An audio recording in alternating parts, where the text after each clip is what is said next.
I did a bike tour with a friend in New Zealand, and one morning I wake up and I go out and I go pee and I come back to the tent and there's mud splatter like 12, 18 inches up the side of the tent. From the rain? From the rain. And I'm like, what's that from? What happened? It's like, he's like, you slept through that? I'm like, yeah. No, by the end of the trip, everybody's tents were leaking. It was terrible. Like, the nights were really awful. The days it rained were fine because we were all already dressed for getting totally soaked. The nights were really hard. But then there were a couple of nights where the moon was full. It was so bright you didn't even need a headlamp to like go anywhere. It was super cool. And you're just constantly hearing the river, and it's just wonderful.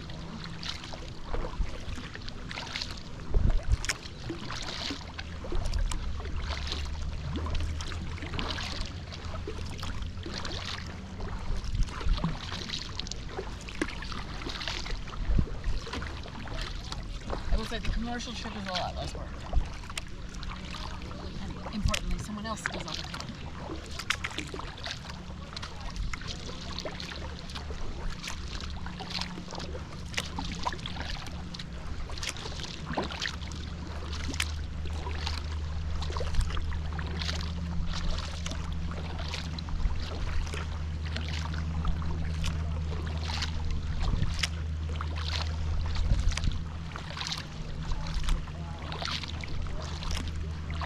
There's a book called Brave the Wild River that's really good about going down the Grand Canyon. Is it like an old book?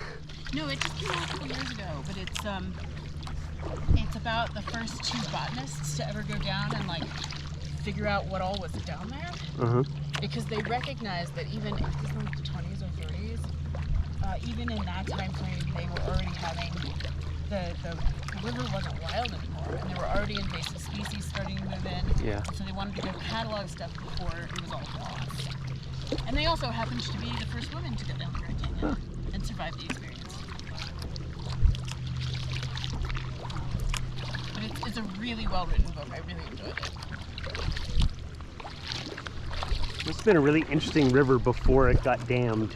It was a killer before it got dammed. It was a killer after it got dammed. People still died down there. People die just hiking around there, so. People die doing the stupidest shit. If you're curious about that, there's a book my friend really likes. The subtitle is Death in the Grand Canyon. I can't remember what the actual title is. But if you Google Death in the Grand Canyon, I'll find it. She loves those books. I'll have to like read that before the trip, whether I go on it or not, just to tell my